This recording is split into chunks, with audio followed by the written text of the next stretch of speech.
Me llamo Jaime y llevo años trabajando como fotógrafo en Guadalajara. El mundo de la fotografía es difícil, así que acepto cualquier trabajo que se presente. Bodas, bautizos, fiestas de 15 años, cualquier cosa. Pero mi pasión es la fotografía urbana. Desde hace semanas había escuchado rumores sobre una casa abandonada en la Colina del Tesoro, un lugar que muchos vecinos evitaban y que parecía resistirse al paso del tiempo. La idea de fotografiarla me atrapó de inmediato. Siempre me ha fascinado capturar la arquitectura urbana y los espacios olvidados, esos rincones que guardan historias silenciosas. Esa tarde cargué mi mochila con las cámaras, lentes y mi tripié y emprendí el camino hacia la colina, consciente de que sería una exploración solitaria. Al acercarme, la casa se alzaba entre la vegetación descuidada y las calles empedradas. El portón de hierro estaba oxidado, las ventanas con vidrios rotos y algunas cortinas rasgadas colgaban como telones olvidados. El sol de la tarde dibujaba sombras alargadas sobre las paredes y sentí un escalofrío al imaginar los años de abandono acumulados en cada rincón. Mi primer instinto fue tomar fotos de la fachada. Quería capturar esa sensación de decadencia que ya parecía respirar por sí sola. Mientras revisaba las primeras imágenes en mi cámara, algo me llamó la atención. En una de las ventanas superiores parecía haber una figura difusa, apenas perceptible, que no estaba allí cuando miré directamente. Pensé que podía ser un reflejo de la luz o algún error de la lente. Sin embargo, algo en esa imagen me inquietó, una sensación que no había sentido antes al fotografiar edificios vacíos. Decidí entrar. El olor a moho y a madera podrida me golpeó inmediatamente, mezclándose con un aroma más intenso que no supe identificar. Mis pasos resonaban sobre el piso de madera gastada. Cada crujido parecía amplificado, como si la casa reaccionara a mi presencia. Avancé con cuidado, evitando mover objetos innecesariamente, consciente de que cualquier ruido podía intensificar la sensación de que no estaba solo. Exploré el salón principal, tomando fotografías de los detalles, los bordes de las paredes desconchadas, las molduras quebradas, los muebles cubiertos de polvo. Había un silencio profundo, interrumpido solo por el viento que entraba por ventanas rotas, haciendo que las puertas se movieran levemente. Me sorprendí al sentir que mi corazón latía con fuerza, aunque intentaba mantener la calma y concentrarme en el trabajo fotográfico. Al subir las escaleras hacia el segundo piso, percibí sombras que parecían moverse en los rincones de los pasillos. Cada vez que apuntaba la cámara, captaba formas que desaparecían cuando intentaba enfocarlas con la vista. Esa mezcla de curiosidad y nerviosismo me mantenía alerta. Sentía que debía documentar cada detalle, aunque mi instinto me decía que no debía estar allí solo. Revise algunas de las fotos en la pantalla de la cámara, y los rostros de esas figuras difusas comenzaban a notarse con más claridad, como si se acercaran hacia mí desde las imágenes mismas. La idea de que algo invisible pudiera estar observándome me provocó un escalofrío que recorría toda la espalda. Cada clic del obturador parecía despertar un poco más la presencia que habitaba la casa. Al terminar la primera ronda de fotos, me senté un momento en el umbral de una puerta, intentando ordenar mis pensamientos. Había una mezcla de fascinación y temor que no podía ignorar. Sabía que aquella casa tenía secretos que aún no comprendía y que probablemente, si seguía explorando, el riesgo crecería. Pero como fotógrafo, el impulso de registrar lo inexplicable era más fuerte que el miedo. Volví a la casa unos días después, esta vez al caer la noche. Llevaba mi linterna, las cámaras y un trípode, preparado para explorar cada rincón que la luz del día me había impedido fotografiar. Desde afuera, la casa ya se veía diferente. Las sombras de los árboles secos se mezclaban con la oscuridad, y el aire traía un olor húmedo que recordaba a tierra mojada y madera podrida. Cada paso que daba hacia la entrada me hacía sentir que algo me observaba, aunque no hubiera nadie. Al entrar, un silencio profundo me envolvió. Las puertas del primer piso crujían levemente, y de repente una se cerró de golpe detrás de mí. Mi corazón dio un salto. El instinto me decía que debía irme, pero mi lado curioso me impulsó a continuar. Avancé lentamente por los corredores, iluminando con la linterna cada pared desconchada y cada objeto cubierto de polvo. Podía sentir cómo el aire se volvía más pesado con cada paso. Noté que algunos objetos que había dejado la última vez ya no estaban donde los había colocado. Mi cuaderno de notas, una botella de agua, incluso un pequeño trípode apoyado en una esquina. Sentí una mezcla de incredulidad y miedo. Intenté racionalizarlo, pensando que quizás lo había movido sin darme cuenta, pero algo dentro de mí sabía que no estaba solo. Mientras tomaba fotografías, en las imágenes empezaron a aparecer figuras más definidas, sombras que no reconocía como simples reflejos de luz. Algunas se situaban cerca de puertas o ventanas, y otras parecían moverse lentamente hacia mí. Cada clic de la cámara hacía que mi piel se erizara. La sensación de ser observado era más intensa que la primera vez. El olor a podredumbre se intensificaba en ciertas habitaciones, sobre todo en la cocina y en un pequeño cuarto al fondo del pasillo. Me dio náuseas y aún así sentí la necesidad de documentarlo todo. Era como si la casa misma quisiera que registrara su estado de abandono, pero también parecía jugar conmigo, haciendo que me cuestionara mi cordura. Decidí grabar algunas horas con la cámara fija en un salón vacío.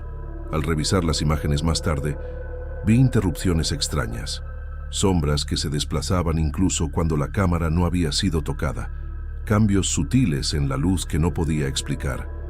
Mi respiración se volvió más rápida y un sentimiento de vulnerabilidad se apoderó de mí. La casa ya no era solo un espacio vacío, sentía que tenía presencia, que respondía a mis movimientos. El miedo crecía con cada minuto, pero no podía detenerme. La mezcla de fascinación y terror me mantenía allí, explorando, grabando, fotografiando. Cada rincón parecía esconder secretos que estaban a punto de revelarse, y a la vez me recordaba que podía ser prudente irme en cualquier momento. Finalmente, cuando me retiré al exterior para tomar un respiro, sentí un escalofrío que me recorrió la espalda. Miré hacia la casa desde la calle empedrada y vi cómo las sombras en las ventanas parecían moverse más rápido, como si me siguieran con la mirada. Supe en ese instante que la presencia dentro de la casa no había desaparecido y que la experiencia apenas estaba comenzando a intensificarse. Aquella noche decidí subir de nuevo a la casa, aunque mi intuición me decía que no debía. Llevaba solo la cámara y la linterna. Quería capturar la esencia del segundo piso, ese que durante el día parecía inofensivo, pero que por la noche emanaba un aire pesado y opresivo. Al abrir la puerta principal, un olor fuerte a madera podrida y humedad me golpeó de inmediato. Mis pasos eran cautelosos. Cada crujido del piso resonaba como un grito silencioso en el silencio absoluto. Subí la escalera principal lentamente. El segundo peldaño chirrió más fuerte de lo habitual y sentí que una corriente de aire helado me rozaba la nuca. Mi corazón comenzó a latir con fuerza. Un miedo visceral me recorrió, pero me obligué a mantener la calma. La linterna iluminaba solo un pequeño círculo frente a mí, y en esa oscuridad parcial, cualquier sombra parecía moverse por sí misma. En un momento, al girar para fotografiar un pasillo, percibí una presencia detrás de mí. Fue un instante, apenas un movimiento borroso en el rabillo del ojo, pero suficiente para que mis músculos se tensaran. Una sensación de amenaza se apoderó de mí. No estaba solo. Respiré profundo, intentando convencerme de que era mi imaginación, aunque el instinto me gritaba que algo quería acercarse. Cuando puse un pie en el siguiente peldaño, algo invisible me empujó levemente. Perdí el equilibrio por un instante. Mis manos buscaron desesperadamente el pasamanos de madera podrida. El corazón me latía a 1000 por hora y sentí el terror puro de caer por las escaleras, de no saber qué era lo que me había tocado. Cada fibra de mi cuerpo me decía que corriera, pero mi curiosidad fotográfica me mantenía allí, temblando y alerta. Logré estabilizarme y respiré con dificultad. La linterna temblaba en mi mano mientras iluminaba el segundo piso. Los objetos que antes estaban en su lugar ahora parecían desplazados. Las sombras en las paredes se alargaban y deformaban con cada movimiento de luz. La casa parecía vivir y responder a mi presencia, y por primera vez entendí que no era un espacio vacío. Había algo dentro que quería ser visto, y al mismo tiempo me advertía de su poder. Decidí bajar con cautela, manteniendo los ojos en las sombras y la cámara lista para registrar cualquier movimiento. Cada paso era un desafío. Los crujidos del piso resonaban en mis oídos, mezclándose con un silbido de viento que parecía tener intención propia. Sentí un nudo en el estómago. Si algo intentaba empujarme de nuevo, podía no sobrevivir a la caída. Al llegar al primer piso, la sensación de amenaza disminuyó ligeramente, aunque el olor a podrido seguía impregnando el aire. Respiré hondo y miré hacia atrás. En las ventanas del segundo piso, las sombras parecían observarme, más definidas, más cercanas, como si me siguieran incluso mientras me alejaba. Sentí un miedo profundo, pero también un alivio inmenso por haber salido ileso. Esa noche comprendí que no volvería a fotografiar la casa de noche. Las imágenes que llevaba conmigo mostraban sombras que se acercaban, figuras casi humanas, deformadas por la oscuridad, amenazantes pero silenciosas. El peligro no había desaparecido, y el recuerdo de la fuerza que me empujó por las escaleras quedó grabado en mi mente. Aprendí a respetar lo que no comprendía, a temer lo que parecía inofensivo y a mantenerme siempre alerta frente a lo inexplicable.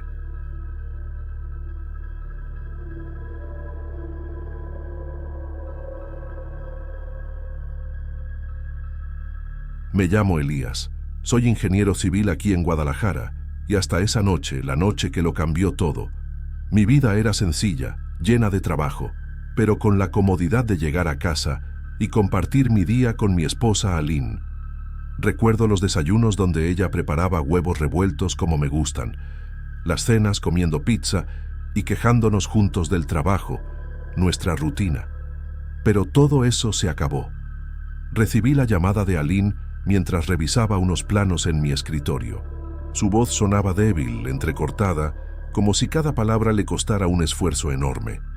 Dijo que la habían asaltado en un callejón del centro, que había intentado escapar, pero que necesitaba ayuda. Me mencionó que había encontrado un convento cercano y que estaba adentro, intentando ponerse a salvo. Cada palabra calaba profundo en mi pecho. Sentí como un frío súbito me recorría la espalda. Salí de inmediato, dejando todo atrás. El tráfico de Guadalajara esa noche parecía más caótico y silencioso al mismo tiempo. Mis manos se aferraban al volante con fuerza, los ojos recorriendo cada calle con la paranoia de quien teme que cualquier sombra pueda ocultar un peligro. Cada semáforo en rojo era un segundo eterno, cada cruce una decisión que podría ser crucial. Al llegar al convento, lo reconocí de inmediato. Un portón de hierro, paredes encaladas y un patio iluminado tenuemente por luces amarillentas que apenas disipaban la oscuridad. El olor de cera y flores impregnaba el aire, un aroma que normalmente tranquilizaría, pero que esa noche se sentía extraño, casi pesado. Algunas freiras caminaban por los corredores internos con pasos suaves, sin prestarme atención. Su serenidad parecía intimidante. Cuando llegué al convento, vi desde la calle el portón de hierro y el patio iluminado por luces amarillentas. A través de la reja, observé a las freiras caminando tranquilamente por el patio. Llamé a Aline, pero no escuché su voz. Intenté ver su figura, buscando el gesto familiar, su manera de caminar, pero el lugar parecía normal, pacífico, como si nada hubiera ocurrido. Llamé varias veces, y entonces vi que una freira se acercaba al portón. Me indicó con un gesto que debía esperar afuera, sin poder pasar. La sensación de impotencia me invadió. Estaba justo frente a donde Aline me había dicho que se encontraba, pero no podía entrar ni verla. Solo podía confiar en lo que me había contado por teléfono, en su voz temblorosa y en sus palabras precisas sobre dónde estaba. Mientras esperaba, La ansiedad crecía con cada minuto. Miraba el patio, los corredores iluminados por la luz cálida, los objetos antiguos y las sombras que se movían ligeramente. Todo parecía normal, pero mi corazón sabía que algo no encajaba. ¿Por qué, si estaba segura adentro, no podía verla? ¿Por qué el lugar, sé que debía ser un refugio, me hacía sentir tan impotente? Con ansiedad creciente, pregunté por ella a una de las freiras, describiendo a Aline y explicando que había sido asaltada y que había buscado ayuda en el convento. La respuesta fue desconcertante y fría. Dijeron que no habían visto a ninguna joven esa noche, que no recordaban haber ayudado a nadie y que no sabían nada sobre lo ocurrido. Insistí, mostré la llamada en mi celular, enseñé una foto de Aline, supliqué que me dejara entrar y buscarla, pero ella me dijo de manera fría que no reconocía a la joven de la foto, que nadie había pedido ayuda allí y que los hombres no estaban permitidos en el convento, excepto en días de fiestas, cuando la entrada era pública, y me hizo irme, dándome la espalda y regresando al jardín. Sentí cómo mi mundo se desmoronaba. Todo lo que sabía, todo lo que había escuchado de su voz, chocaba con esa negación total. La ciudad, la noche, el convento y la presencia de las freiras parecían burlarse de mi angustia. No podía entrar, no podía ver a Aline, y ahora ni siquiera podía estar seguro de que ella hubiera estado allí. Pasé varios minutos en silencio, mirando el patio y los corredores a través del portón, escuchando los pasos suaves de las freiras y los sonidos lejanos de la ciudad. Cada detalle cotidiano se sentía extraño, incluso amenazante. El olor a cera, las luces cálidas, la tranquilidad del lugar contrastaban con la desesperación que sentía. Pasé toda la noche recorriendo las calles cercanas al convento, llamando a Aline, revisando cada callejón, cada sombra, cada puerta que pudiera ocultarla. La ciudad dormía, pero mi mente no, repitiendo una y otra vez la última llamada, su voz temblorosa y mi impotencia de no poder llegar a tiempo. Cada esquina se sentía potencialmente peligrosa, cada sombra una amenaza, pero no encontré nada. A la mañana siguiente, contacté a familiares y amigos. Describí la situación con detalle, tratando de mantener la calma, aunque por dentro sentía un pánico absoluto. Todos prometieron ayudar en lo que pudieran, revisando lugares que yo no había pensado y haciendo llamadas. Sus palabras eran un consuelo tibio, pero ninguna pista aparecía.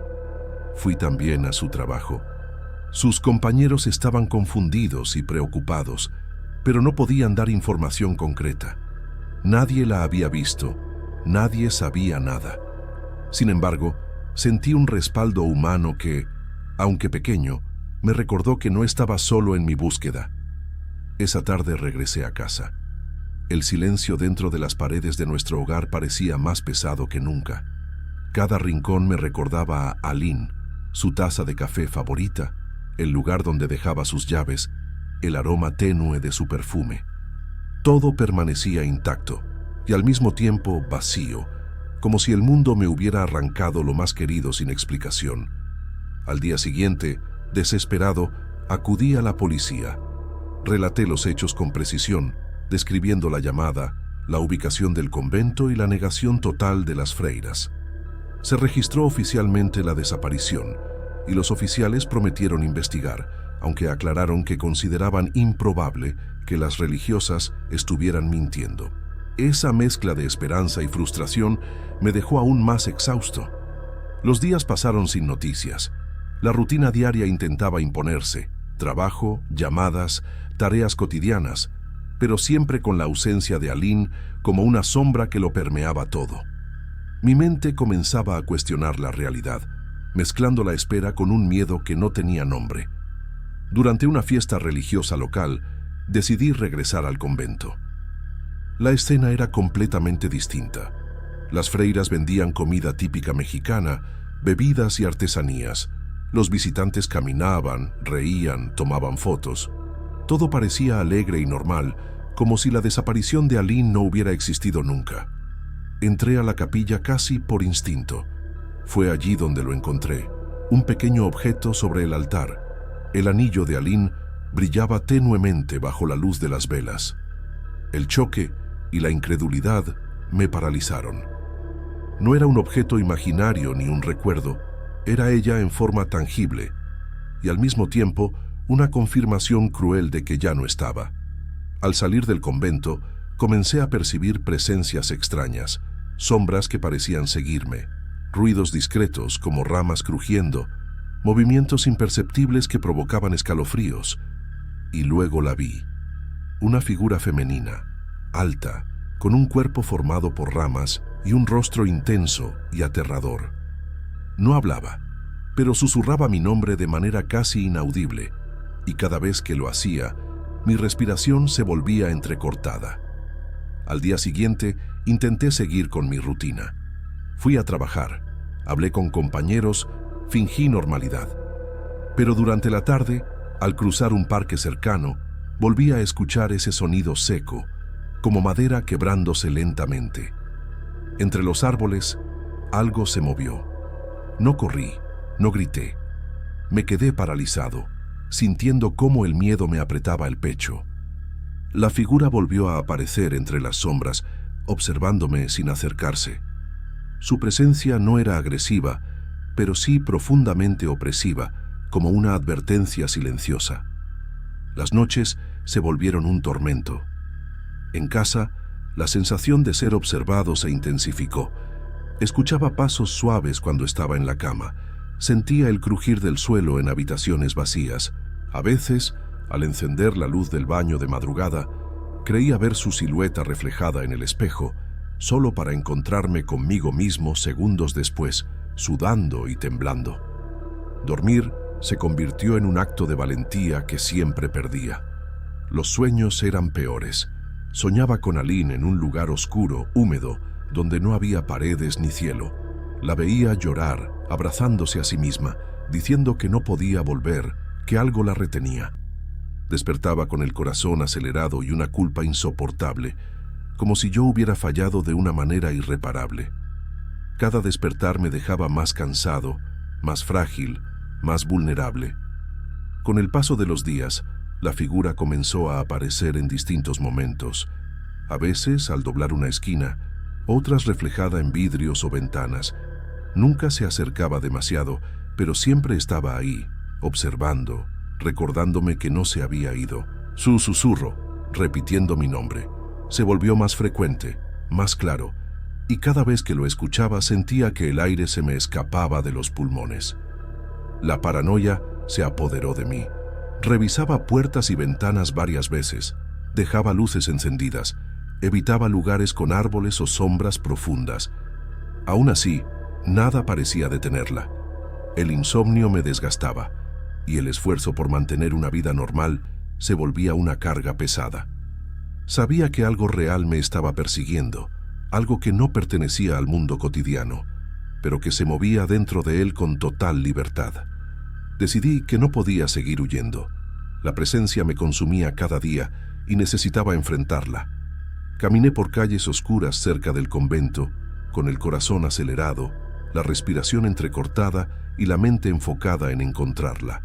Cada sombra parecía moverse, cada rama crujía como si presagiara su aparición.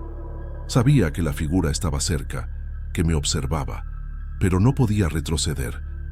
La vi de nuevo entre las sombras de un callejón, alta, su cuerpo hecho de ramas secas retorcidas, mirada intensa y fija. No dijo nada, solo susurró mi nombre, y algo en ese sonido me obligó a avanzar. Cada paso hacia ella era un esfuerzo, como caminar en medio de un sueño febril donde la realidad se mezcla con el terror. Cuando estuve lo suficientemente cerca, sentí un contacto sutil pero potente. Sus manos, largas, finas y extrañamente fuertes, rozaron mi brazo y mi espalda.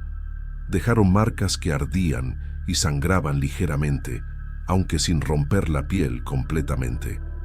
El miedo fue tan intenso que mis piernas se doblaron, mis sentidos se saturaron, y cada respiración era dolorosa. Intenté resistir, gritar, moverme, pero mi cuerpo respondió solo a su fuerza. Su presencia era aplastante, inhumana y fría. Todo lo que conocía de la realidad se distorsionaba. sombras que se alargaban, el aire pesado, la sensación de que cada paso que daba la acercaba más a mí y al mismo tiempo me alejaba de todo lo seguro. Finalmente, todo se volvió negro. Perdí el conocimiento. Cuando desperté, estaba tirado al lado de la calle, fuera del cuarteirão, con mi cuerpo lleno de marcas que no podía explicar racionalmente. Miré a mi alrededor y sentí su presencia todavía allí, en las sombras, observándome como si se asegurara de que recordara cada momento del encuentro. Esa noche, con el cuerpo enfermo, me acosté a dormir sin cenar. No tenía hambre. Una tía había venido a visitarme y traído una sopa, pero no la comí. Soñé con Aline. Fue breve. Estaba en un lugar oscuro, con el rostro rojo de tanto llorar, y me dijo que dejara de buscarla, porque ya no podía regresar y que yo terminaría pagando un precio alto si intentaba descubrir secretos que deben permanecer ocultos. Me desperté sobresaltado. Aline nunca regresó. La idea de que ella estaba perdida para siempre me aplastó con una mezcla de dolor y culpa. Comprendí que lo que había comenzado en el convento no tenía explicación, que la conexión entre ese lugar y la presencia era permanente y que no había forma de revertirlo. Con el tiempo, me mudé a otro barrio, tratando de reconstruir mi vida, de dejar atrás el miedo. Sin embargo, la mujer de ramas me seguía en sueños y visiones. Cada noche, su susurro, su mirada intensa y el crujido de sus extremidades me recordaban que estaba presente, siempre al acecho, como un aviso constante de que el horror no había terminado. Hoy, años después, la pérdida de Aline sigue siendo un vacío que no puedo llenar. La sensación de misterio y peligro continúa, y cada vez que cierro los ojos, siento que aquella figura me observa, recordándome que hay cosas que no podemos controlar, que existen más allá de la comprensión y que dejan marcas que ni el tiempo ni la distancia pueden borrar.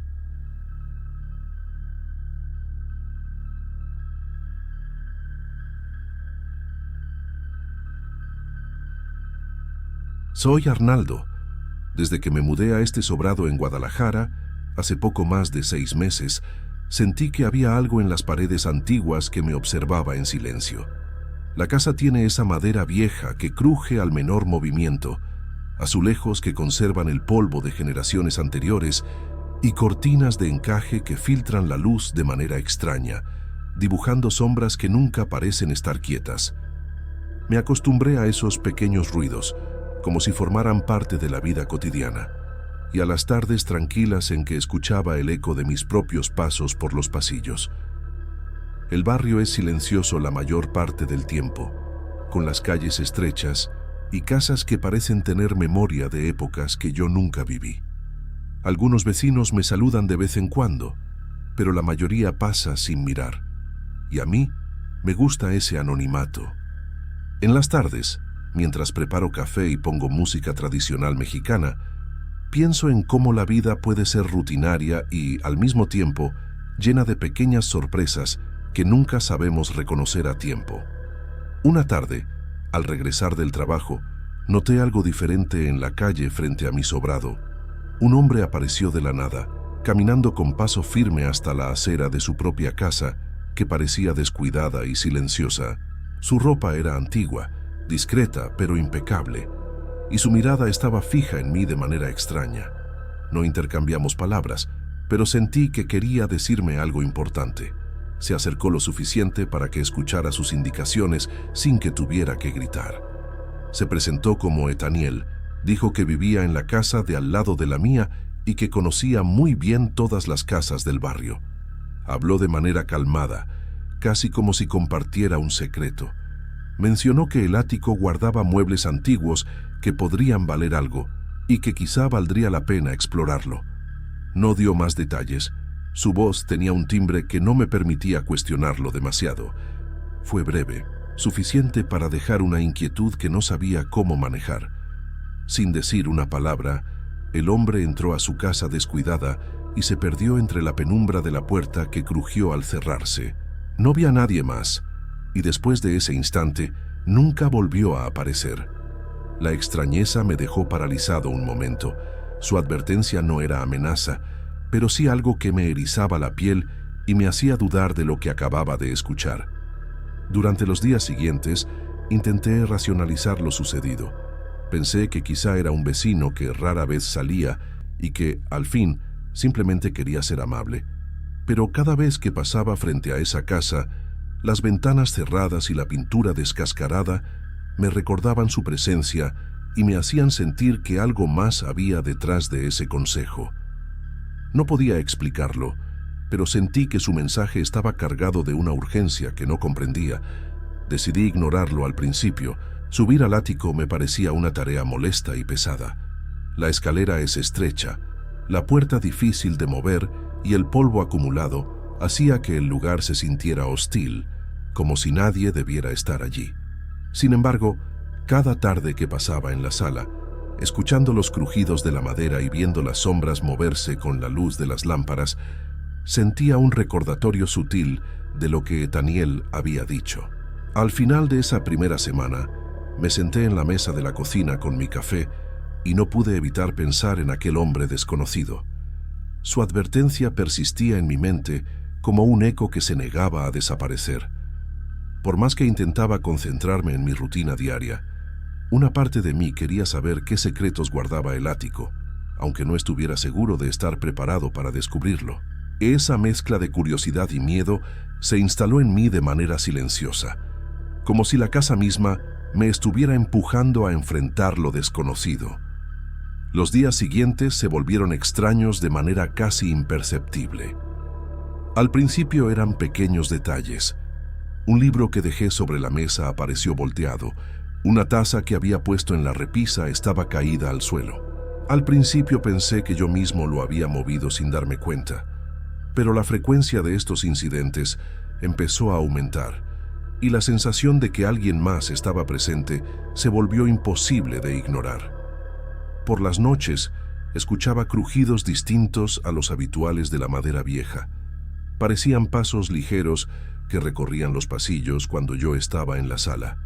Intenté convencerme de que eran gatos callejeros o el viento entrando por alguna ventana mal cerrada, pero la sensación de ser observado permanecía. No era miedo inmediato, sino una tensión constante que me hacía tensar los hombros y revisar cada rincón antes de acostarme.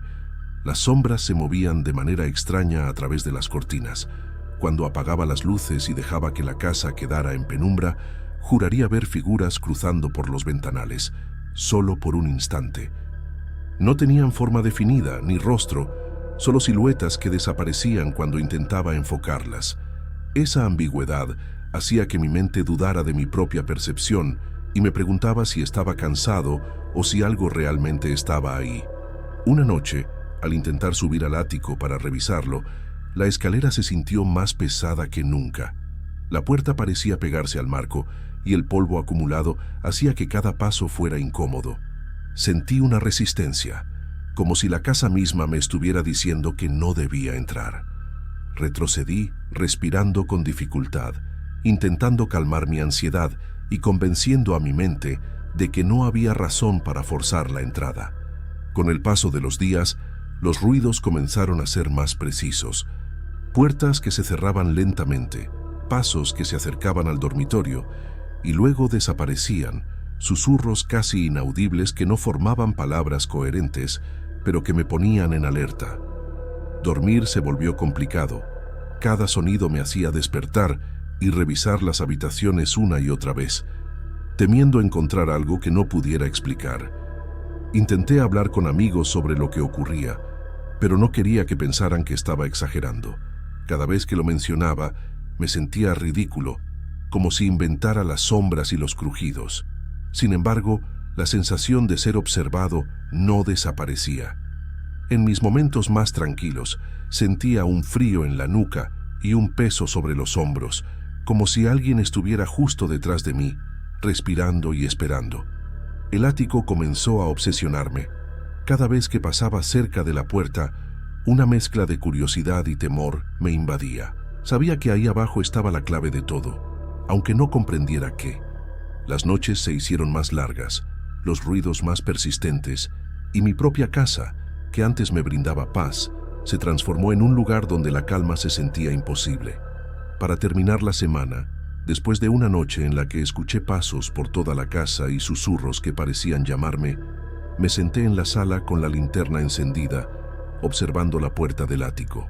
Sabía que tarde o temprano tendría que enfrentarla. La sensación de que algo me esperaba allí, algo que no era visible, pero sí real, se convirtió en un peso constante sobre mi pecho. Esa noche comprendí que ignorar el aviso de Ethaniel ya no era una opción. Algo en mi casa había despertado y yo tenía que descubrir qué era. Esa noche, después de horas de dar vueltas en la sala y revisar los pasillos, decidí que ya no podía posponerlo más. Subir al ático era inevitable. Tomé la linterna, me aseguré de cerrar la puerta de la sala detrás de mí y respiré hondo antes de acercarme a la escalera. La madera crujía bajo mis pies y cada paso me recordaba que estaba entrando en un espacio que había permanecido intacto por años. El polvo levantado me picaba la garganta y la luz de la linterna apenas penetraba la penumbra del ático. Al abrir la puerta, un aire frío me golpeó, cargado de olor a humedad y a madera vieja. Todo estaba cubierto de polvo, muebles cubiertos con sábanas amarillentas, cajas apiladas sin orden y una sensación de abandono absoluto. Caminé con cuidado, evitando tropezar con los objetos, sintiendo que cada sombra se movía conmigo, que algo invisible me observaba desde los rincones. Mi atención se centró en un armario antiguo, cubierto de polvo y telarañas. Sus puertas de madera chirriaron cuando las abrí y un aroma a pasado invadió mis sentidos.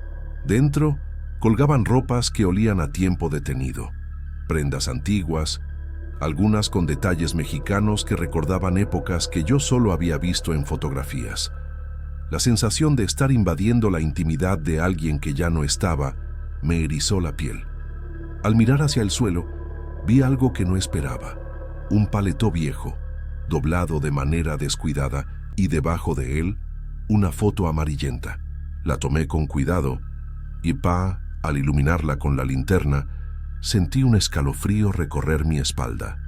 El hombre en la foto era idéntico a Ethaniel, la expresión seria, los ojos que parecían mirarme directamente y la ropa antigua coincidían con el recuerdo que tenía de él. Mi corazón comenzó a latir con fuerza y un frío paralizante se instaló en mi cuerpo. No podía comprender cómo esa imagen estaba allí, escondida bajo un paletó viejo, como si hubiera sido colocada deliberadamente para que alguien la encontrara años después.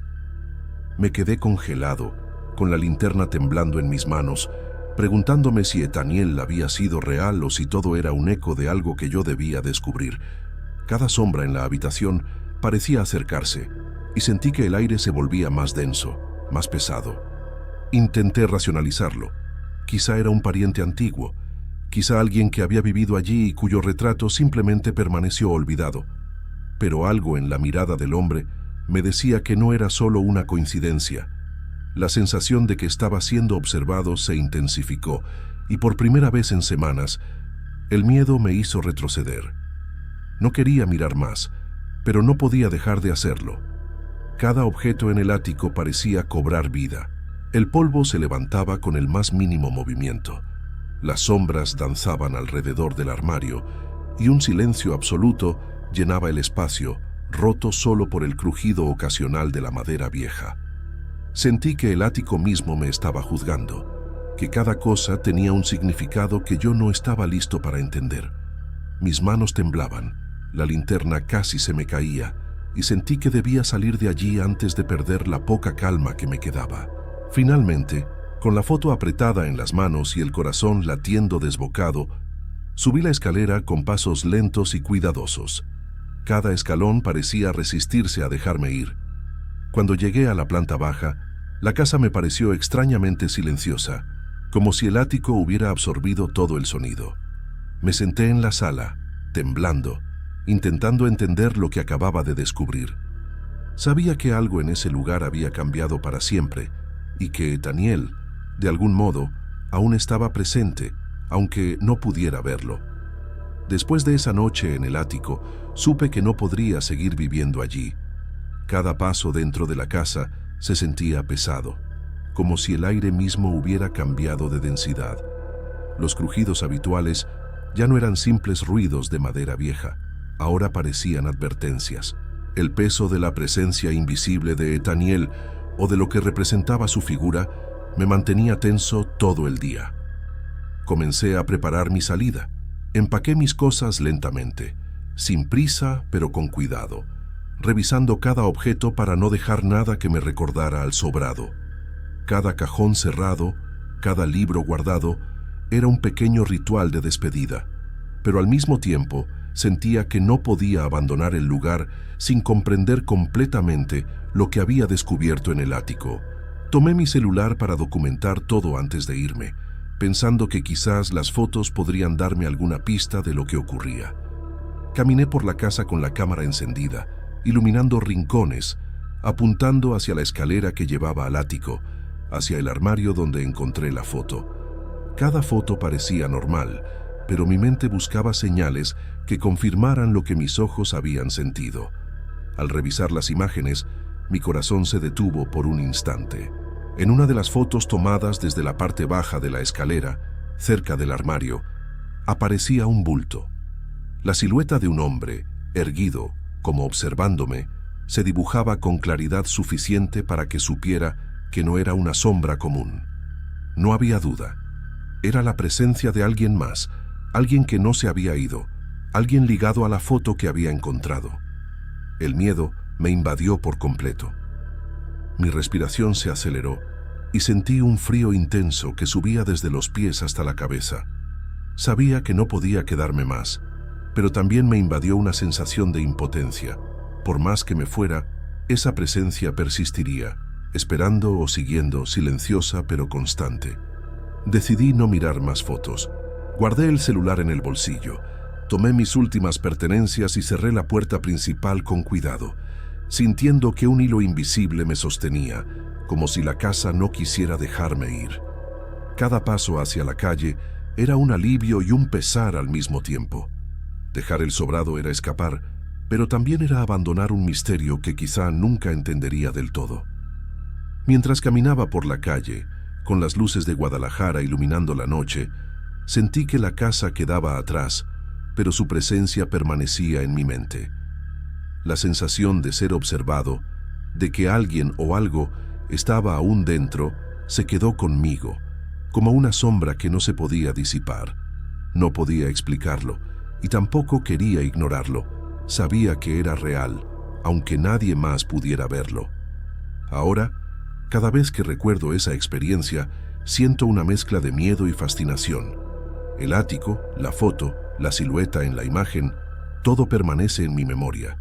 Y aunque me he mudado a otro lugar, la sensación de que Ethaniel, o aquello que representa, sigue allí latente, nunca me ha abandonado.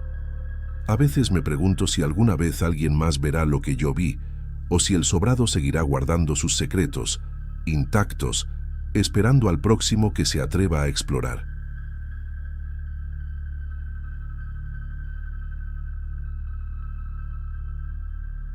Me llamo Enrique, tengo 40 años y soy dueño de una pequeña fábrica de dulces tradicionales en Guadalajara. Siempre me he sentido orgulloso de este lugar.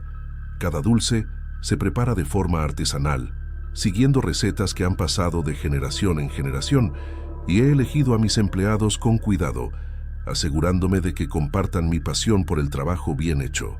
Reviso personalmente cada proceso, desde la selección de los ingredientes hasta el empaquetado final, porque para mí no hay nada más importante que la calidad y la dedicación que ponemos en cada dulce. Cuando noté por primera vez que algo no estaba bien en la fábrica, pensé que era un problema de almacenamiento o un descuido en la limpieza. Los dulces, que siempre salían perfectos, empezaron a echarse a perder sin razón aparente. Revisé personalmente cada recipiente, cada tarro de azúcar y de miel. Limpié las máquinas una vez más, y aún así, los problemas persistían. Esa sensación de impotencia se instaló en mí como un peso silencioso sobre los hombros. Mario, mi gerente, se mostró igual de desconcertado. Lo vi recorrer los pasillos, abrir y cerrar las cámaras de conservación, tomar notas y revisar registros de temperatura, como si buscara una explicación que el mundo físico pudiera ofrecer. Sus gestos revelaban frustración y su voz, siempre calmada, sonaba tensa cuando comentaba que no encontraba nada fuera de lo normal. Yo quería creerle, pero el ambiente en la fábrica empezaba a sentirse distinto, más pesado, más silencioso de lo habitual. Los empleados comenzaron a murmurar entre ellos sobre cosas que no lograban explicar. Algunos decían haber visto sombras moverse entre los pasillos, ligeras y fugaces, que desaparecían si alguien se acercaba. Al principio traté de descartarlo como imaginación o cansancio, pero la frecuencia con la que sucedían esos avistamientos empezó a inquietarme. Incluso las más escépticas comentaban con voz baja que se sentían incómodas al caminar solas. Dos de las trabajadoras más viejas, mujeres que habían estado conmigo desde los primeros días de la fábrica, pidieron la renuncia abruptamente. Se sentían aterradas. Mencionaban un espíritu que rondaba los pasillos y que no podían soportar más. Me costó trabajo comprender su miedo. Habían trabajado toda su vida entre azúcar y caramelo, y de repente, la rutina que conocían se había vuelto amenazante. Esa renuncia dejó un hueco silencioso en la fábrica, un vacío que se notaba cada vez que recorría los pasillos. Empecé a notar detalles pequeños pero perturbadores. Un tarro que caía solo de un estante, el sonido metálico de una cuchara arrastrándose sobre la mesa sin que nadie estuviera cerca, y cambios repentinos de temperatura que hacían que mi piel se erizara. Cada uno de estos incidentes me dejaba más inquieto, y la preocupación crecía cada día que pasaba sin una explicación lógica. Las noches se volvieron más difíciles. Cuando salía tarde de la fábrica, sentía que algo me seguía con la mirada. El olor dulce del azúcar, que normalmente me resultaba reconfortante, comenzaba a mezclarse con un aire frío que no podía identificar. Dormir se volvió complicado y me encontraba despierto dando vueltas, repasando mentalmente cada detalle del día, intentando encontrar un patrón, una razón que explicara lo que estaba ocurriendo. Sentí cómo la rutina se alteraba de manera invisible pero profunda. El equipo empezaba a mirarse con desconfianza. Nadie quería quedarse solo en los pasillos. Los silencios se hacían más largos, las conversaciones más cortas. A veces me preguntaba si estaba imaginando todo, pero la evidencia de los dulces arruinados y los gestos de los empleados era demasiado concreta para ignorarla. Con el paso de los días, los sucesos extraños comenzaron a intensificarse y se hicieron imposibles de ignorar. Revisando las cámaras de seguridad, noté figuras que se deslizaban entre los pasillos, sombras que parecían humanas, pero que desaparecían al instante como si supieran que las estaba observando. La sensación de ser vigilado se volvió constante y cada vez que veía la pantalla, un escalofrío recorría mi espalda. Las puertas empezaron a moverse solas. No eran golpes aislados, sino que a veces se cerraban o abrían con fuerza, provocando un eco seco que llenaba toda la fábrica. Al principio intenté atribuirlo al viento o a las corrientes de aire, pero las ventanas estaban cerradas y la fuerza con que se movían algunas puertas era demasiado para cualquier brisa. Mario se mostraba preocupado, aunque trataba de mantener la calma frente a los demás. Los empleados comenzaron a quejarse de un frío intenso y repentino, especialmente cerca de las máquinas de cobre y los hornos de caramelos. A veces, mientras revisaban la producción, se detenían temblando y miraban a su alrededor como si algo invisible los acechara. Noté cómo la rutina diaria se volvió más lenta, con pasos cautelosos y miradas nerviosas hacia los rincones más oscuros de la fábrica. Yo también sentía el frío, un aire que parecía deslizarse por la piel y helar los huesos, aunque el clima afuera fuera cálido. Esa sensación de que algo intangible estaba presente comenzó a pesar sobre mi ánimo. Cada vez me resultaba más difícil concentrarme en el trabajo y mantener el control sobre la producción. La fábrica, que siempre había sido un lugar lleno de movimiento y olor a dulce, se sentía pesada, como si respirara una vida propia que yo no podía comprender. Una tarde, mientras caminaba por los pasillos vacíos, revisando los dulces, Escuché el sonido de pasos que no eran míos. Cada vez que volteaba, no había nadie, pero el eco permanecía en mis oídos. La tensión entre los empleados aumentó y algunos empezaron a evitar trabajar en ciertas áreas. La desconfianza se volvió tangible, un velo que cubría la fábrica y hacía que todo el lugar se sintiera extraño, casi amenazante. Intenté racionalizarlo todo. Revisé el sistema eléctrico, inspeccioné las máquinas y aseguré que no hubiera corrientes de aire. Cada explicación lógica parecía insuficiente. Los fenómenos continuaban y no se correspondían con nada que pudiera controlar. Esa impotencia comenzó a consumir mi ánimo, mezclando preocupación con miedo real. Cada ruido, cada sombra, cada cambio de temperatura me recordaba que algo estaba fuera de mi alcance. Los murmullos entre los empleados se hicieron más frecuentes. Comentaban lo que habían visto y sentido, siempre en voz baja, con gestos que delataban miedo. A veces, al final del día, notaba que nadie quería quedarse hasta tarde, y la fábrica empezaba a sentirse vacía antes de lo habitual. La rutina de años, que yo había cuidado con tanto esmero, parecía desmoronarse frente a un enemigo invisible. Esa sensación de vulnerabilidad y alerta constante se volvió un peso diario. Caminaba entre los dulces, las máquinas y los pasillos, observando cada detalle, consciente de que algo acechaba entre las sombras, esperando un descuido. Ya no se trataba solo de dulces arruinados o puertas que se movían. Se trataba de un ambiente que parecía estar vivo y que me hacía dudar de mi propia percepción, de mi propia cordura. Una noche decidí quedarme más tarde en la fábrica para revisar la producción por mí mismo. Quería entender de alguna manera qué estaba sucediendo, aunque una parte de mí deseaba no estar allí. Las luces fluorescentes parpadeaban ligeramente y el olor dulce del azúcar se mezclaba con un aire frío que parecía envolver cada máquina. Caminaba despacio, prestando atención a cada sonido, cada sombra, cada movimiento mínimo. Al acercarme a las máquinas de caramelos, noté algo extraño entre los engranajes y calderas. Era una figura que parecía flotar, una sombra oscura que se movía de manera antinatural. Mi corazón se aceleró y un sudor frío recorrió mi espalda. Intenté decirme que era mi imaginación, que el cansancio y la tensión me estaban jugando una mala pasada, pero el miedo era demasiado intenso para ignorarlo.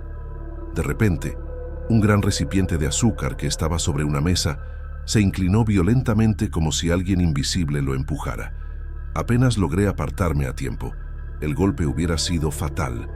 El estruendo hizo eco por toda la fábrica y un frío intenso me recorrió de pies a cabeza.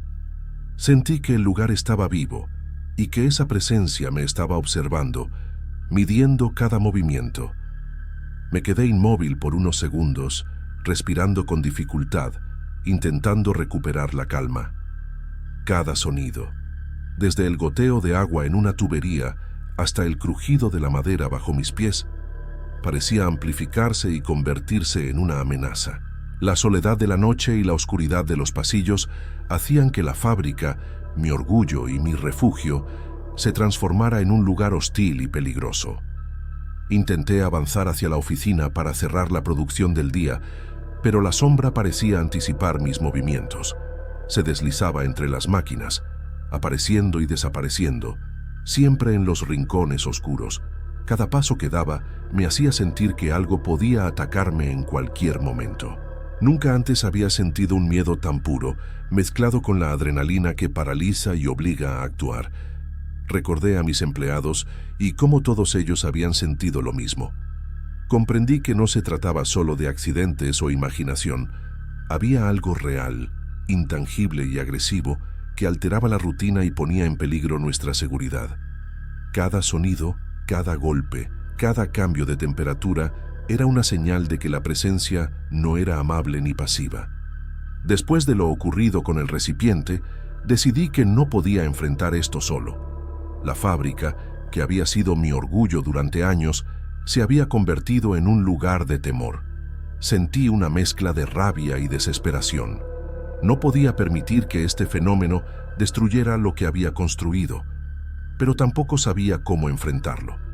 La sensación de vulnerabilidad me envolvía, mientras mis ojos seguían buscando entre las sombras cualquier indicio de movimiento. Esa noche salí de la fábrica con el corazón aún latiendo con fuerza, temblando de miedo y de frío, consciente de que algo había cambiado para siempre. Sabía que lo que había visto no podía explicarse con lógica y que enfrentar esa presencia requeriría más que limpieza o controles de producción. La sensación de peligro era real y palpable, y comprendí que debía buscar ayuda antes de que alguien resultara herido. Después de la noche del recipiente, supe que no podía seguir enfrentando esto solo. Llamé al padre de la parroquia del barrio y le conté, con cada detalle, lo que había sucedido en la fábrica. Las sombras, los ruidos, el frío repentino y el casi accidente. Él me escuchó en silencio, sin interrumpirme, y me dio la sensación de que entendía más de lo que decía. No hizo comentarios exagerados, simplemente asintió y prometió ayudarme. El sábado siguiente llegó a la fábrica con un pequeño rosario en la mano y un frasco de agua bendita. Caminamos juntos por los pasillos, mientras yo señalaba los lugares donde había sentido la presencia más fuerte. Él rezaba en voz baja, rociando el agua sobre las máquinas, las mesas y los estantes de dulces. Todo el tiempo mantuvo la calma, y su serenidad me transmitió una sensación de protección que hacía tiempo no sentía. Recuerdo que durante la bendición sentí un cambio sutil en el aire. El frío que tantas veces me había helado la espalda parecía disiparse un poco, y los pasillos dejaron de sentirse pesados. No sabía si era un efecto psicológico o real, pero algo en la fábrica se volvió más silencioso y menos amenazante. Aún así, la tensión acumulada entre los empleados no desapareció de inmediato. Cuando llegó el lunes, entré temprano a la fábrica, con una mezcla de expectativa y miedo. Para mi sorpresa, los dulces ya no se arruinaban sin explicación, y los ruidos extraños habían cesado. Caminé por los pasillos revisando cada máquina, cada estante, y sentí una calma que no había experimentado en semanas. Sin embargo, noté que los empleados permanecían cautelosos, evitando quedarse hasta tarde y observando los rincones con una mezcla de respeto y temor. La rutina volvió a la fábrica, pero con cambios invisibles. Todos trabajábamos normalmente durante el día, pero nadie quería quedarse después del atardecer. El miedo que había surgido con los fenómenos persistía como un recuerdo silencioso, recordándonos que algo había ocurrido y que, aunque aparentemente resuelto, nadie quería desafiarlo. A pesar de que todo parecía normal, nunca descubrí qué había iniciado los extraños sucesos. No había señales claras ni explicación racional para lo que había visto y sentido. La incertidumbre se convirtió en una presencia constante en mi pensamiento, una duda silenciosa que me acompañaba mientras supervisaba la producción. Aprendí a vivir con esa incertidumbre, manteniendo la fábrica en funcionamiento, pero con precaución. La experiencia me enseñó que hay cosas que no se pueden controlar ni comprender completamente, y que, a veces, la mejor manera de proteger lo que amas es reconocer tus límites y buscar ayuda cuando el peligro es invisible, pero real. Hoy, cuando recorro los pasillos y veo a mis empleados trabajar, siento un respeto silencioso por lo que vivimos. La fábrica sigue siendo mi orgullo, pero también un recordatorio de que lo inexplicable puede aparecer en los lugares más cotidianos y que la vigilancia, la humildad y la fe son tan importantes como la dedicación y el trabajo duro.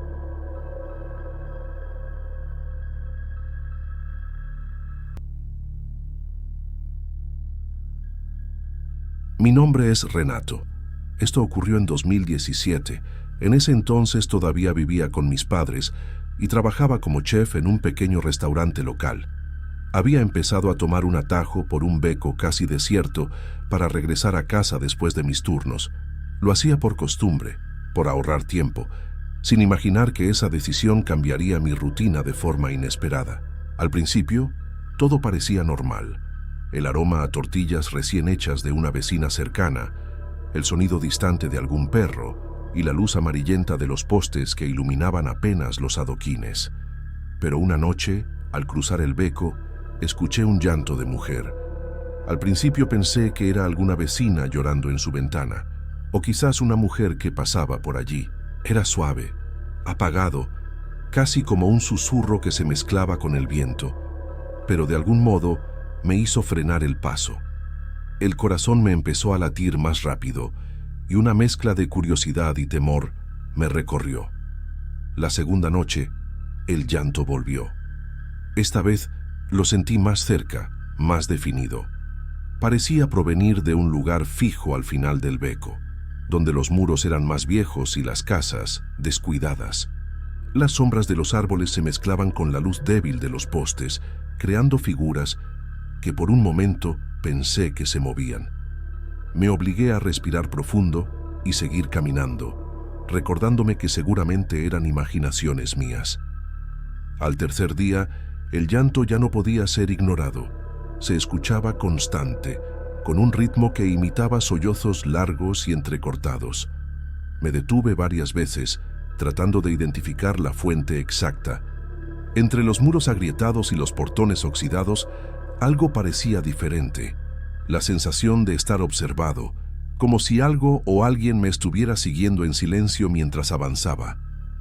Decidí que necesitaba prestar más atención. Observé la casa al fondo del beco, una construcción vieja con ventanas y puertas deterioradas. La fachada estaba cubierta de grafitis y polvo, y el portón principal parecía a punto de ceder. Había un olor húmedo, mezcla de tierra mojada y madera vieja, que se filtraba incluso desde la calle. Un escalofrío me recorrió la espalda al darme cuenta de que el llanto provenía de allí. Durante las noches siguientes, pasé cerca de la casa sin atreverme a acercarme. Cada vez que lo hacía, sentía un nudo en el estómago y las manos sudorosas. Intentaba racionalizarlo. Quizás una mujer necesitaba ayuda, o algún vecino estaba en problemas. Pero algo en la manera en que los sollozos se prolongaban, triste y desesperada, me hacía sentir que no era algo común. El miedo empezó a mezclarse con la fascinación. Cada noche esperaba, aunque con nervios, escuchar nuevamente el llanto, intentando descifrar un patrón, un signo, una señal de que debía actuar. La rutina diaria del trabajo y la cocina parecía ahora lejana frente a esa inquietud que crecía cada vez más. Y no podía evitar preguntarme si alguien más lo había escuchado antes que yo. Una semana después de las primeras noches escuchando aquel llanto, sentí que no podía seguir evitando la casa. La curiosidad pesaba más que el miedo. Necesitaba saber si alguien realmente necesitaba ayuda o si mi mente me estaba jugando una mala pasada. Al principio pensé que tal vez se trataba de una mujer sin hogar o alguien que había sufrido violencia doméstica, y eso me impulsaba a entrar, aunque mi corazón latiera a 1000 por hora. Al acercarme a la puerta principal, noté cómo el polvo crujía bajo mis zapatos y cómo el aire estaba cargado de un olor fuerte a humedad y madera vieja. La fachada estaba cubierta de grafitis descoloridos y ventanas rotas, algunas con cortinas raídas que se movían suavemente con el viento. Cada paso que daba me hacía sentir un escalofrío recorriéndome la espalda. El miedo ya no era solo una sensación, sino algo físico, palpable en mis músculos tensos. Una vez dentro, la luz del día apenas entraba por las ventanas rotas, proyectando sombras extrañas sobre las paredes. Caminé lentamente, evitando pisar los escombros y restos de muebles viejos, escuchando cada crujido, cada sonido que no podía identificar. En más de una ocasión, sentí que alguien caminaba detrás de mí, pero al voltear no había nadie. Mi respiración se aceleraba y mis manos sudaban mientras intentaba mantener la calma y seguir avanzando. Las puertas que dejaba atrás parecían cerrarse solas, con golpes secos que retumbaban por la casa. El miedo se mezclaba con la incredulidad. Trataba de convencerme de que todo tenía una explicación lógica, que eran corrientes de aire o mi imaginación. Sin embargo, cada sonido inesperado me hacía saltar y mi corazón latía con fuerza, como si quisiera salirse del pecho. Llegué al quintal trasero y me detuve frente a una ventana del cuarto de los fondos. Ahí la vi. Una mujer vestida de blanco, con un velo que le cubría parcialmente el rostro, sentada en el suelo, llorando en silencio.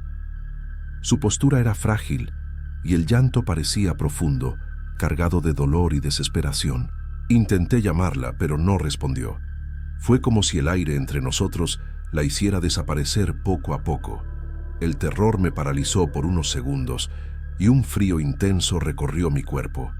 Quise acercarme, pero algo en su mirada, aunque difusa, me hizo dar un paso atrás. La sensación de estar frente a algo que no podía comprender me llenó de angustia y confusión. Mi mente buscaba explicaciones, pero ninguna parecía suficiente para entender lo que acababa de ver. Decidí que no podía quedarme más tiempo.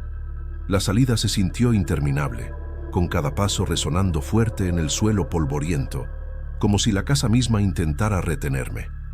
Al llegar a la calle, respiré hondo, intentando recuperar la calma y racionalizar la experiencia. Sin embargo, el recuerdo de aquella mujer y su llanto quedó grabado en mi mente de manera indeleble. Esa noche, regresé a casa con el corazón acelerado y una mezcla de miedo y fascinación. No podía dejar de pensar en la mujer, en la intensidad de su dolor y en la extraña sensación de que algo más me observaba mientras estaba dentro. Sabía que algo en esa casa no era normal, pero aún no estaba seguro de qué o de cómo enfrentarlo. Después de aquella primera exploración, decidí evitar el beco durante varios días. Cada vez que recordaba a la mujer vestida de blanco, sentía un escalofrío recorrerme la espalda y un nudo en el estómago. Mi rutina en el restaurante se mantenía, pero cada paso fuera de casa me recordaba que algo en esa calle no era normal. La curiosidad seguía presente, pero el miedo había ganado fuerza. Una tarde, terminé tarde en el restaurante. Estaba agotado, con los músculos tensos y los pies adoloridos. A pesar del cansancio, tuve que tomar el camino habitual por el beco para regresar a casa. No había otra ruta práctica. La luz del sol comenzaba a desaparecer y la sombra de los muros me hizo sentir un frío extraño, como si el aire mismo me advirtiera que algo estaba por suceder. Al dar los primeros pasos en el beco, percibí un silencio profundo, más intenso que cualquier otra noche. El viento había cesado y los sonidos habituales de la ciudad se sentían lejanos. Fue entonces cuando la vi. La mujer de blanco estaba frente a mí, a pocos metros, flotando como si la calle misma no la tocara. Su rostro cubierto por el velo parecía mostrar un dolor tan profundo que me heló la sangre. Intenté retroceder, pero mis pies parecían pegados al suelo. La figura avanzaba lentamente hacia mí, extendiendo las manos como si quisiera arrastrarme hacia la casa. El corazón me latía con fuerza descontrolada. Sentía que la respiración se me cortaba y un sudor frío recorría todo mi cuerpo. El miedo me hacía dudar si debía correr o quedarme inmóvil, paralizado por la incredulidad y el terror. En medio de ese terror paralizante, mi mente se aferró a lo único que me resultaba familiar. Recordé las oraciones sencillas que mi madre solía murmurar cuando algo la inquietaba, esas frases cortas que aprendí de niño sin darles importancia. Empecé a repetirlas en voz baja, casi sin mover los labios, más como un acto desesperado que como un gesto de fe consciente. Cada palabra salía temblorosa, entrecortada por mi respiración agitada, como si al pronunciarlas estuviera intentando mantenerme anclado a mí mismo. Cerré los ojos con fuerza, apretando los párpados hasta sentir dolor, concentrándome únicamente en no perder el control. En ese instante, la sensación de ser arrastrado era tan intensa que tuve miedo de dejar de ser dueño de mi propio cuerpo, como si algo estuviera decidiendo por mí. El tiempo pareció distorsionarse. No sabría decir cuánto duró ese momento, pero cuando finalmente me atreví a abrir los ojos, la calle estaba vacía. La figura ya no estaba allí. El aire volvió a moverse suavemente y los sonidos normales de la ciudad regresaron poco a poco. Un coche a lo lejos, voces apagadas, el ladrido de un perro. Todo parecía igual que siempre, pero yo no. El miedo seguía instalado en mi pecho, pesado y persistente. Tenía la certeza absoluta de que aquello no había sido producto del cansancio ni de la imaginación. Lo que había ocurrido frente a mí fue real, tan real como el pavimento bajo mis pies.